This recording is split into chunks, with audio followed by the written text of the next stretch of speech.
So we want to start annotating the multiple choice questions. Okay? So this is very simple. This takes us 5 minutes. Okay? But you're going to do this with every single multiple choice question in the test.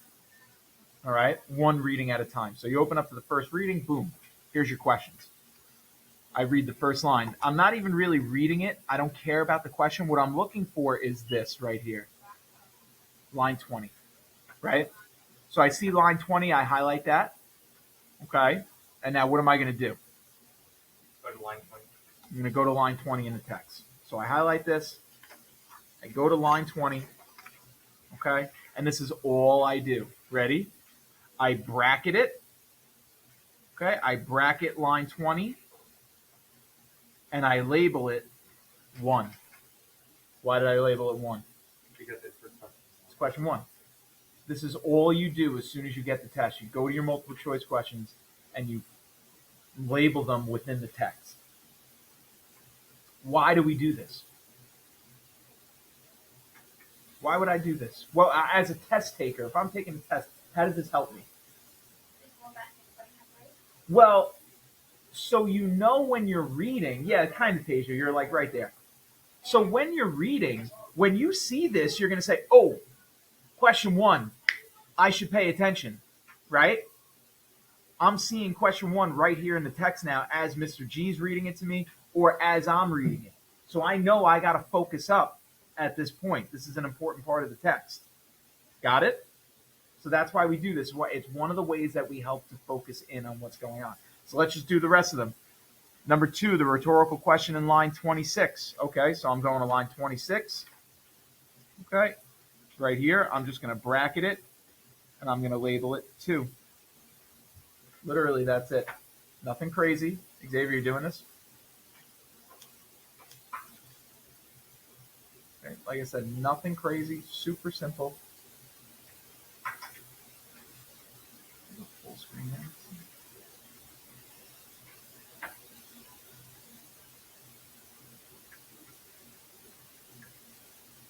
There we go. Okay, that's better, right? Okay, now that 2's done. Okay, we go to 3. All right. Seismic, and now this, they give me a specific word, right? They say seismic. So it's in line 35. So I'm going to shoot over to line 35. I'm going to find the word seismic and underline it because it's in there. There it is right there. I'm going to bracket again, line 35. I'm going to label this 3. Okay. Notice that I'm also doing this all on the left side, right? Everybody see how I'm doing that? The reason why is I want to, the left side is going to have a bunch of numbers. The right side is where we make our notes, where we make our annotations. Okay? Oh my God. You good? What did I miss?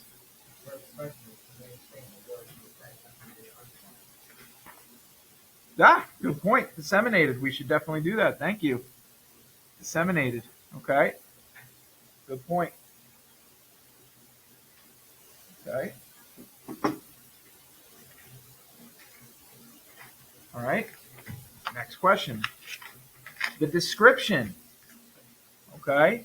The description in the narrator's bodily functions in lines 35 through 45 emphasizes the. All right. Let's go to lines 35 to 45. Okay. So that's from here. So now we got to bracket again. We're bracketing all of this and some of the next. Okay. I think I might have messed up the line numbers here, but that's okay. All right. And this is, again, question 4, and we'll do it over here too. Question 4. So this is a big chunk, this piece, right, that we bracketed. It's a pretty big chunk, which means it's going to be important. We really want to pay attention when we're reading that. Okay?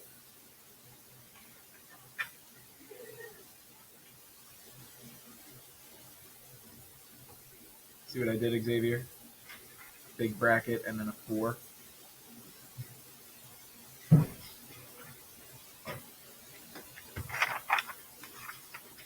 Okay, question 5. The overall purpose of lines 51 to 52 is to. Okay, so 5 is 51 to 52. Right here. All right, 51 and 52.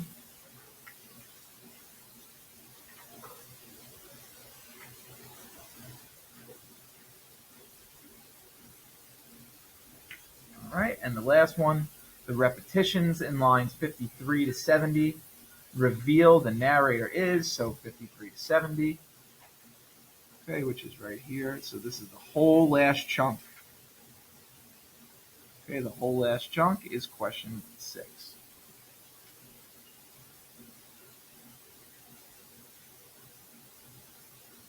All right, everybody good so far? Okay. So now that's pretty easy, right? Not a hard thing to do. This is as soon as you get the test, you open it up, you go to the first multiple choice.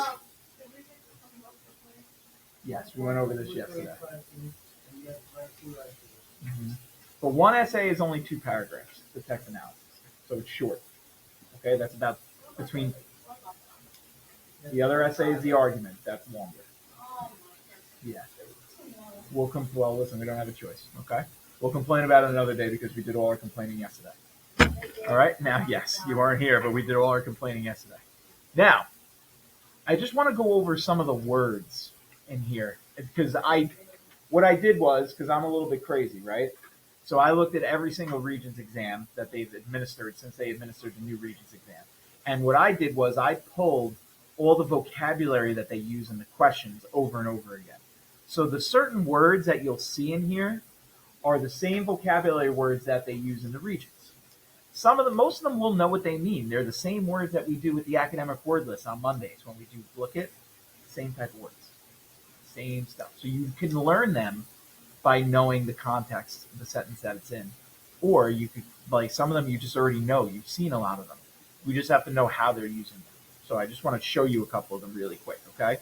In question 1, the word disseminated most likely means there's nothing in here in the question that we don't know except for the actual word disseminated. We got to figure that out. So that's not what we're talking about. Okay, now go to number 2.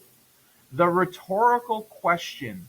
We should know what a rhetorical question is. What is a rhetorical question? Like a question that should not be answered. Exactly. A question that should not be answered. Okay? So I am not asking you to annotate this on the test. What I'm asking you to do is make sure that you know these words. And I have a whole study sheet with these things on them that you'll be able to study from. Okay? What does it mean to reveal? Show. It says it right next to it, right? I put that in there to help you, right? What about disseminated? Or did we skip one? Disseminated is they're asking you to, I made this. So I'm asking you to figure out what this word means in the text. That's not what we're doing here. Here we're looking at question words that come up all the time. Okay, so reveal, what does the text reveal, or what does the character reveal about his intentions? Reveal is a word that shows up all the time in these questions. Huh? Reveal means to show. Okay, yeah. Next one, we know what description means. Emphasize. Okay, go to number 4, emphasize. Emphasize comes up all the time. What does the word emphasize actually mean?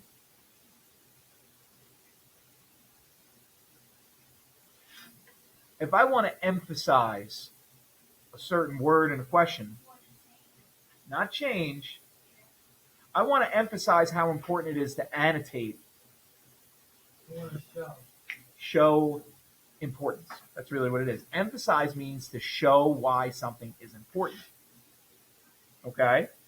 So if they're asking you the description of the narrator's bodily functions, what does that part of the sentence mean? What are the description of the narrator's bodily functions? What? What are bodily functions? What are some of our bodily functions? You're all doing one of them right now. No, that's not a bodily function. Your body's not meant to sit. Breathing, eating, sleeping, smelling, all the scent, like those are bodily functions. Going to the bathroom, right? Those are bodily functions. Those are things that all of our bodies do. The description of the bodily functions. So they're describing the narrator's bodily functions. They're talking about his bodily functions. What's the importance of those? Why is this happening? It's really a question. Why is it important that we know about the narrator's bodily functions? Okay, that's what the question is actually asking. But it could seem wordy and confusing, but it's really not. The overall purpose purpose shows up all the time. What does the word purpose mean? Simple word. The overall purpose.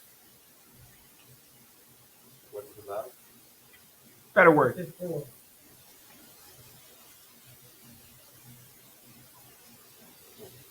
Out of claim, reason, evidence, and analysis, which word best explains what purpose is?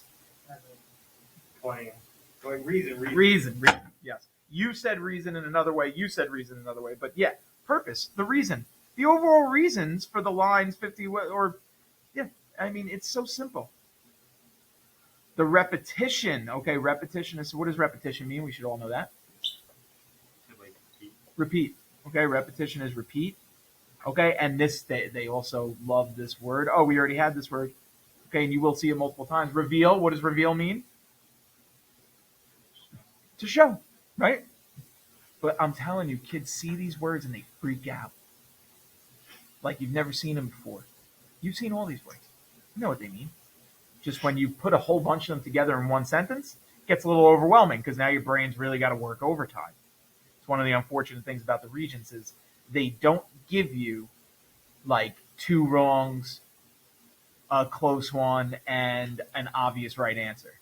In the old days, you used to be able to just cross out two answers, no problem. It's like, that's BS, that's BS. This one could be it, but it's definitely this one. Usually, in the old days, you had a 50-50 chance of getting the multiple choice right.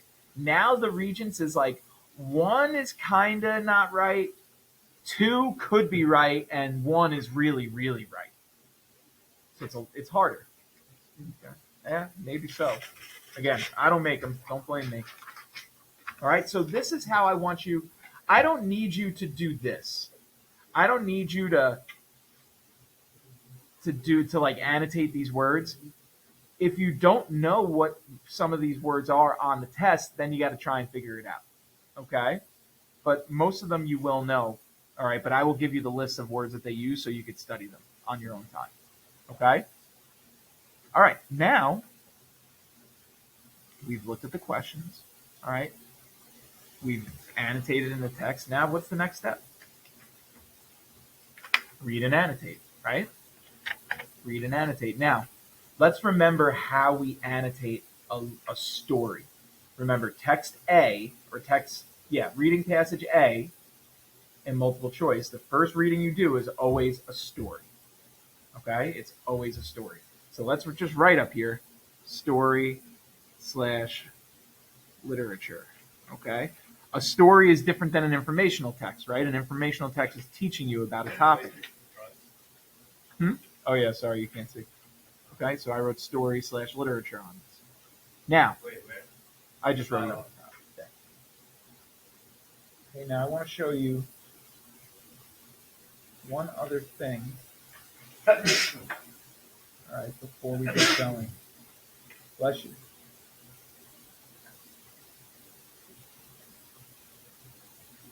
All right, this is from way back. We have an annotation checklist for literature. Okay, and I just want to review the basic stuff that we should be looking for in our annotation checklist for literature.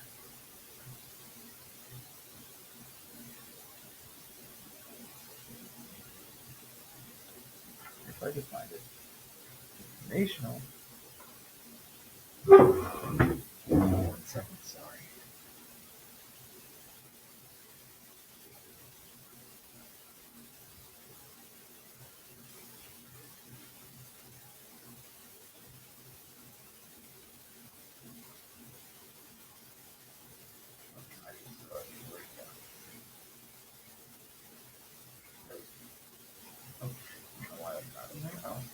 All right, so annotation checklist, literature.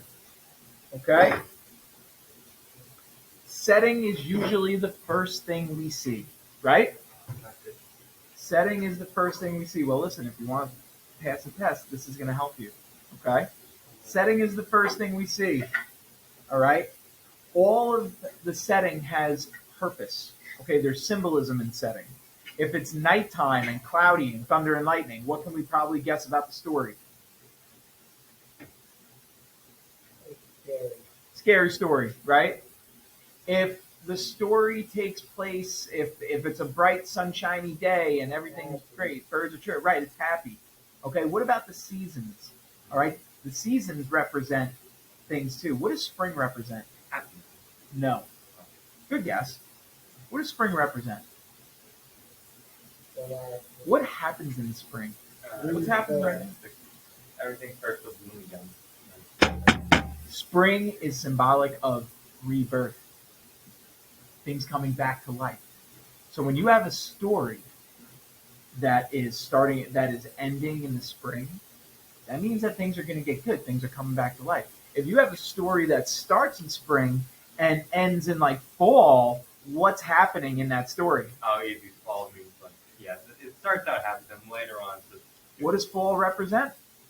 If spring is rebirth, being born. Fall represents decay or death. Dying, right, dying. And then what does winter represent? Just straight up death. Dead, right? Cold. Why do you think they say the dead of winter? Okay? So when authors set things in the winter, it is implied. Wait, what about summer though? What's summer? Nobody is like livelihood. Think of a story that we've read in the summer. Let me rephrase that. Think of a story we've read that takes place in the summer. There's a play you read that takes place in the summer. No, good guess. What? Ninth grade, you read this play. You all hated it. Not To Kill a Mockingbird. That does take place in the summer too. Actually, To Kill a Mockingbird works also. Romeo and Juliet. Both of those take place in the summer. And what is happening? Well, it's fine. But listen, wait, think about it. They both take place in the summer for the most part, right? The heat of the action takes place in the summer. What goes on in both of those stories? Conflict. Major conflicts, right? Tensions boiling. In To Kill a Mockingbird, we have racial tensions heating up throughout the summer. The temperature gets hotter, the problems get bigger, the racial tensions get higher. In Romeo and Juliet, it starts off on a dead hot day. When Tybalt kills Mercutio, it's so hot they can't even move. Heat represents boiling. When temperature is rising, we get combustion, we get explosion, right? So when you see summertime, something's heating up. It doesn't always have to be conflict. What else could heat up? In a story. Okay? Love can heat up, right? Passion, it starts in the spring, and the passion grows into the summer, just like Romeo and Juliet. But then in the fall, it starts to die. And then have any of you seen the movie Fever Pitch? No, what's it about? Have you seen that movie, Fever Pitch? What year was it in? It was like mid-2000s, like I want to say 2008, 2009. It's a Jimmy Fallon movie. It's about the Boston Red Sox. It came out. Wait, what is it called? Fever Pitch. It's We'll watch it again. Give a reason, bro. We'll watch it after the reading. Oh, no, we won't have it.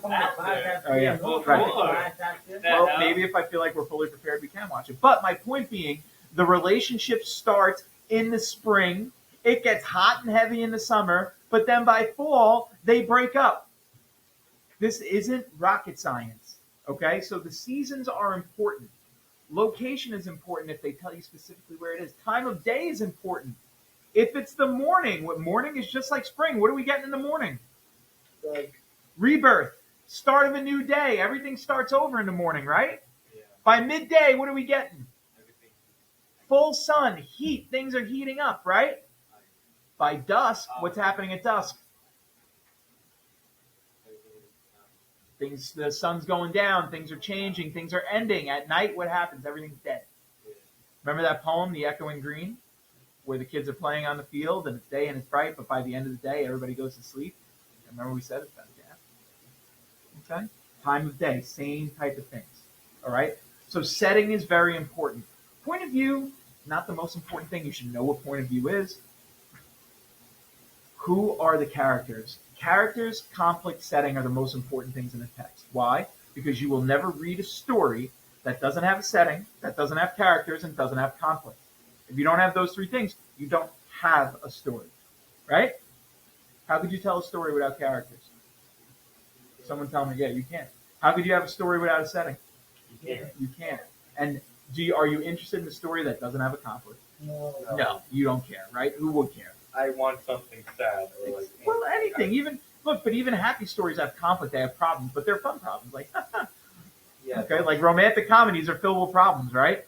But Yeah. Yeah, right. Oh, you're a big rom-com fan there, Xavier? No, but I know some of them. Like what? What's your favorite rom-com? Have you seen Set It Off on Netflix? Oh no, it's not Set It Off. Set It Up. Seen Set It Up on Netflix? Yeah, I think I have. Watch it. It's funny. It's a romantic comedy. It's where You know, I the just realized a lot of those lost in the island. no, that's different. No. I realize a lot of rom-coms they do take place in New York. I feel like New York. Yeah, big city. Yeah. No, but I feel like in this place, in like I'm talking about like Broadway, in the setting of New York, it's like perfect for like settings and stories because like New York is like all about change. So yes, that's okay. So pay attention to the characters and what they're going through. Jesse, pay attention, and pay attention to the problem. In these things here, we're really only going to face like one problem. You're not going to face a million problems. So you just got to figure out what is the big problem that we're reading about. Okay? If you can figure out the problem, you'll figure out the rest of the story and its overall purpose. Okay? And then author's tone is important too. Is it overall positive or negative? That's all I want to focus on for this point. Okay? So let's read, and we're going to use the right side of the paper to annotate. We're going to look for setting. We're going to look for character information, and we're going to look for conflict. Okay?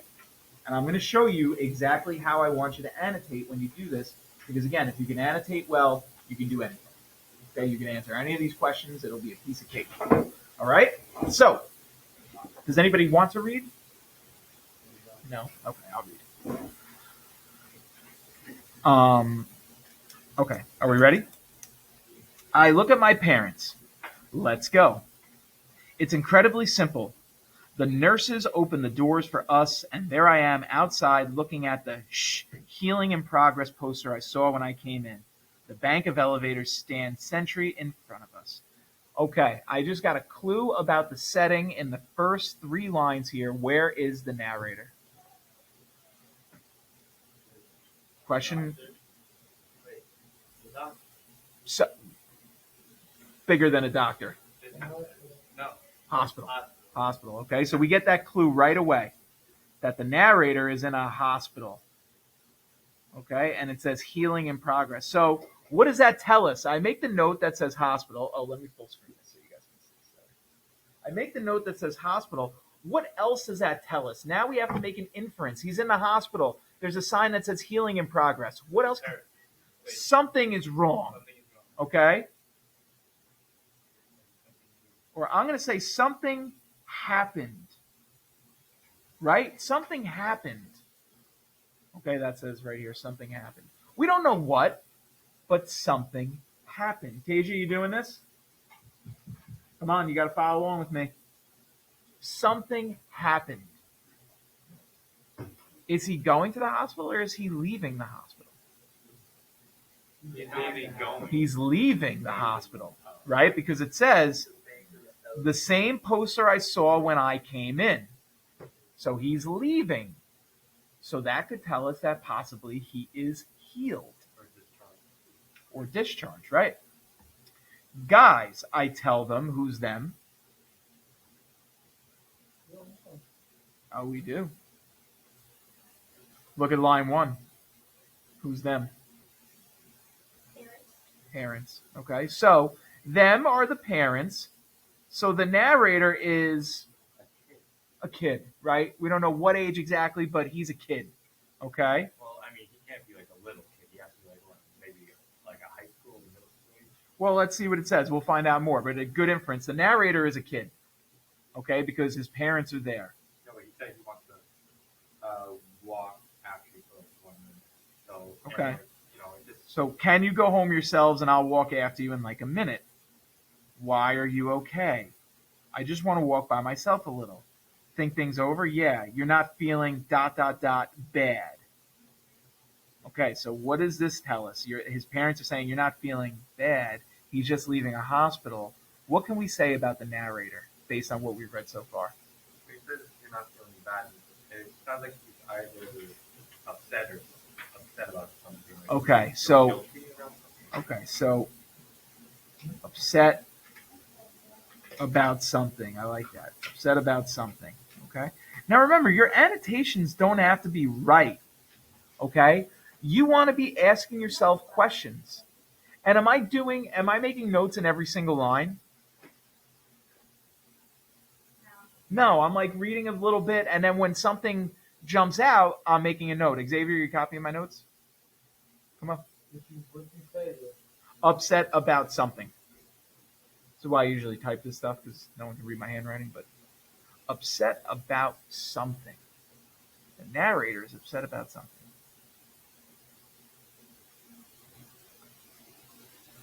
Okay. No, I just want to walk home myself. We'll take your stuff. They grab the bag of old clothes and art I had with me, plus the record, wave, and take the next elevator down. I wait for 30 seconds before hitting the button myself. I'm not better, you know. The weight hasn't left my head. I feel how easily I could fall back into it. Lie down, not eat, waste my time and curse wasting my time. Look at my homework and freak out and go and chill at Aaron's. Look at Nia and be jealous again. Take the subway home and hope that it has an accident. Go and get my bike and head to the Brooklyn Bridge. All of that is still there. Okay, so what does this tell us about our narrator? Yeah. Okay, better, stronger word than sad. Depressed. Yeah, okay, so he was clearly dealing with depression. So he did something to himself, which made it. We don't know. It doesn't get that far into it. What we do know is that he was in a hospital for depression. Okay, that's what he was there for. And he says he's not better. Okay, so what is his main conflict right now? Getting better. Getting better. It's internal, it's inside of him, right? And his conflict is dealing with his depression, the weight in his head. And those are his words. All of that is still there. I'm right here at line 19. The only thing is, it's not an option now. It's just a possibility. Like it's a possibility that I could turn into dust in the next instant and be disseminated throughout the universe as an omniscient consciousness. It's not like a very likely possibility. So when he says it's an option, it's just a possibility now, what is he really talking about? He's depressed. These things were getting to him. What is he talking about? He can die. Okay, yeah, like he's talking about taking his own life. And he's saying like it's not an option now. It's just like a possibility. So in his own way, he's saying he's getting better. Okay, he's not going to do that. Like it could happen just like the world could make him explode randomly right now. Is that a strong possibility of the world making us like spontaneously combust? No. Okay. So he's basically saying like what I was thinking about, it's not really a real possibility anymore. Okay. So he's getting better, but that is his struggle. Okay. That is his internal conflict. Everybody got that? Okay. And we see our word there, disseminated, right? I get in the elevator. It's big and shiny. Let's just label this our conflicts, depression, conflicts, okay? I get in the elevator, it's big and shiny. There's a lot to look at in the real world. I don't know what I'm going to do today, still. I'm probably going to go home, sort through my art, and then call everybody I know and tell them I'm going to be switching schools, and from now on they should reach me by phone instead of email. But I also might go to the park. How come I never go to the park? And throw a ball around with whatever kids are out there, or a frisbee. It's a real day outside. There's actual weather out there. What are we seeing in the narrator right now? Progress. What does he want to do? Trying to get better. Like Literally, what does he want to do? trying to get less. No, literally, that's figurative. Or that's an inference. What is he saying he actually wants to do? He wants to Go go out. outside. He wants to live his life, right? Yeah. Progress. He wants to live his life. Okay? That's what he's talking about here. Why don't I go to the park and throw a ball around with people? Why don't I have fun? Because you're still at work. I walk through the lobby. The smells, coffee and muffins and flowers and scented candles from the gift shop. Why does Argonaut Hospital have a gift shop. I guess everybody has to have a gift shop. So now we're talking about imagery, right? The senses. He's smelling things. Oh, that smells good. I'm smelling everything. Yeah. I step out onto the sidewalk. I'm a free man. Well, I'm a minor, but 1/4 of your life is spent as a minor. You might as well make the best of it. I'm a free minor. How's this tone? Is it positive or negative at this point? Very positive, right? Positive tone. And again, am I making any crazy notes here? Am I making any crazy inferences? No. Okay, this is all very easy stuff. It's just pointing it out and making notes about it. You get points for that? No, Why? because the If I'm important. doing that, you give me something. But what's the purpose of doing it? The purpose of doing it is so you know how to answer the multiple choice question, right? This will be the best thing to help you answer those and get the best possible score you can. Would I love for them to give you points for annotating? Absolutely. Okay, ready? Here we go. I breathe. It's a spring day. The air is like a sheet billowing down on me in slow motion. What do we get? It's a spring day. Where does that belong, Rebecca? Talked about this earlier. It's spring. Don't tell her anything. Yeah, setting, right? Setting. Okay, so we get setting.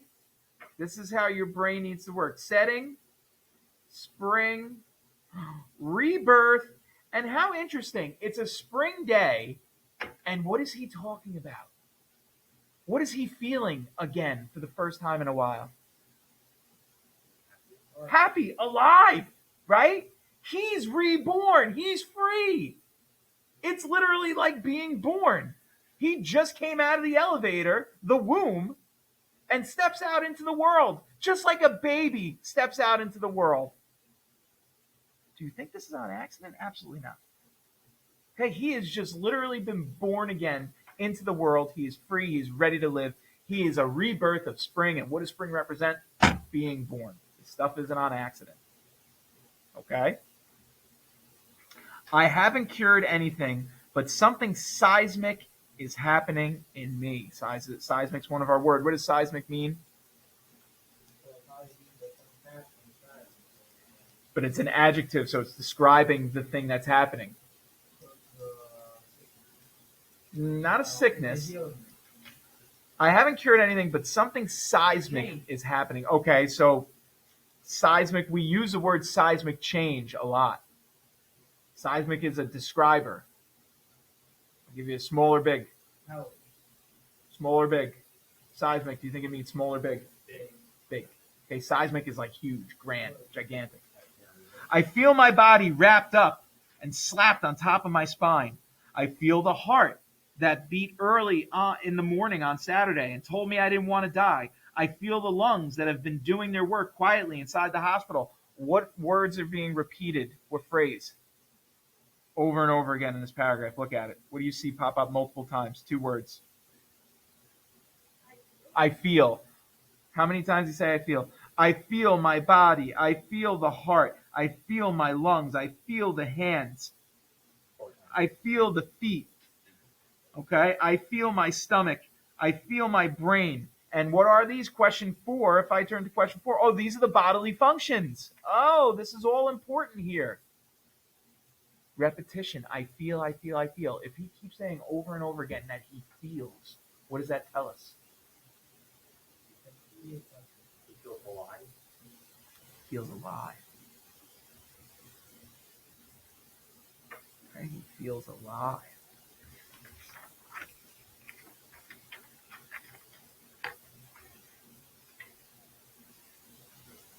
Humor and light and smells and dogs and every other thing in the world, everything in my life is all in my brain, really. So it would be natural that when my brain was screwed up, everything in my life would be.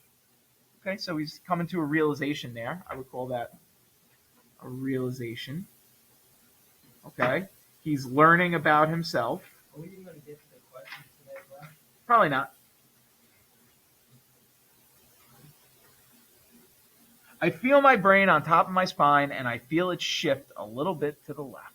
Okay, so again, I feel. What does that say up there? This says realization, learning about himself. You could just put learning about himself. Learning about yourself. Yep. That's it. It happens in my brain once the rest of my body has moved. I don't know where my brain went. It got kicked off kilter somewhere. It got caught up in some crap it couldn't deal with. But now it's back, connected to my spine, and I'm ready to take charge. Geez, why was I trying to kill myself? It's a huge thing, this shift. Just as big as I imagined. My brain doesn't want to think anymore. All of a sudden, it wants to do. Okay, so he doesn't want to be in his head anymore. He wants to do things. Run, eat, drink, eat more. Don't throw up. Instead, take a piss, then take a crap. Wipe your butt, make a phone call, open a door, ride your bike, ride in a car, ride in a subway, talk to people, read maps, make art, talk about your art, sell your art, take a test, get into school, celebrate, have a party, write a thank you note to someone, hug your mom, kiss your dad, kiss your little sister, make out with Noelle, make out with her more, touch her, hold her hand, take her out somewhere, meet her friends, run down a street with her, take her on a picnic, eat with her, see a movie with her, see a movie with Aaron, heck, see a movie with Nia. Once you're cool with her, get cool with more people. Drink coffee in the little coffee drinking places, tell your story, volunteer, go back to 6 North, walk in as a volunteer and say hi to everyone who waited on you as a patient. Help people like Bobby, get people books on and music they want when they're in there. Help people like Muqtada. Show them how to draw more, try drawing a landscape, try drawing a person, try drawing a naked person, try drawing Noelle naked. Travel, fly, swim, meet, love, dance, win, smile, laugh, hold, walk, skip, okay, it's gay, whatever, skip. Ski, sled, play basketball, jog, run home. Run home and enjoy. Take these verbs and enjoy them. They're yours, Craig. You deserve them because you chose them. You could have left them all behind, but you chose to stay here. So now live for real, Craig. Live. Okay. So what is he choosing to do at the end of the story? Okay, pretty simple, right? Live your life. All right, pretty much central idea of the story is pretty easy to understand, right? Okay, live your life. Something along those lines. Yeah, right? He doesn't want to think anymore. He just wants to do things. He wants to be an active person. He doesn't want to be stuck in his own head with his own thoughts. Okay. I bet you we could finish it right now because it'll be so easy now. Watch this. The word disseminated in line 20 most likely means spoken, spread out, dismantled, delivered. Dismantle means to take apart. Spread out is correct. Okay? Disseminated. So I'm just going to go to line 20 quick. I could turn to dust in the next instant and be disseminated throughout the universe. Does spread out seem like the best word? Yeah. Better than spoken, better than broken apart, and better than delivered. Okay? The rhetorical questions in line 26 shows to the reader that the narrator is, okay? So line 26, we'll go to here. But I also might go to the park. How come I never go to the park? Remember, he's saying live his life. He's making progress. That's what we wrote in our notes, right? That's what we wrote in our notes. Now, he's reflecting on his actions. He's considering a different form of entertainment. He's responding to the desire of others, is trying to please his parents. Okay, that would seem correct. That's the second best answer, but there's a better answer. Is responding to the desire of others. Does he want to do what other people are telling him to do? No. Who thinks it's A? All right, answer. Go ahead. Write your answer down. I won't tell you the answers, but you write what you think it is. The word seismic. We already wrote this. Okay. The word seismic. We already went over that one. The description of the narrator's bodily functions in lines 35 through 45 emphasizes the idea of. Okay. So it's either change, health, fear, or sickness. The overall purpose of lines 51 and 52 is to, okay. If you want, just answer questions, do 3, and then we'll do 4, 5, 6 tomorrow and move on. How many of you did 1, 2, and 3? Okay. 1, 2, and 3. Save these. Hold on to these. We'll finish this tomorrow. Good job today. Wake up, boy.